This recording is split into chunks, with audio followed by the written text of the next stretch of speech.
शंख धरिले नयगढ़ टाणुआ नेत्री ईरानी राय। शंख भवन आयोजित बीजेडी मिश्रण पर्व में बीजेडी रे जोग दैछंती ईरानी राय। सांसद मानस मंगराल, सस्मित पात्र और विधायक अरुण साहू उपस्थित रे ईरानी बीजेडी रे सामिल होइछंती। ईरानी योगदान दल को अधिक मजबूत करिबो बोली कहछंती मानस मंगराज। ईरानी सहित बीजेडी रे बहु बीजेपी और कांग्रेस नेता और कर्मी जोग दैछंती। निकटरे बीजेपी रु इस्तीफा देथिले ईरानी राय। बीजेडी जोग देवा परे से कहछंती कि बीजेपी पई काम करुथिले, हेले जेउ प्रकार परिश्रम करुथिले से प्रकार न्याय मिलिलानी बीजेपी रे। सेपटे नयागढ़ विधायक अरुण साहू कहछंती मुख्यमंत्री को विकास धारा रे शामिल हेबाकू अन्य दल छाड़ी प्रतिदिन नेता बीजेडी रे शामिल हेउछंती। ईरानी राय जणे आगधाड़ीर नेत्री, से शामिल हेबा परे दल आहुरी सशक्त हेबो।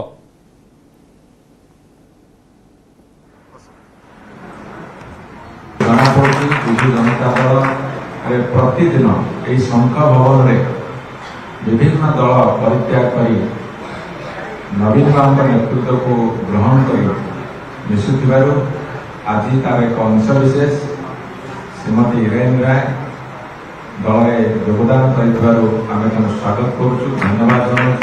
भारतीय जनता पार्टी मोर 100% देकी मो काम करुली,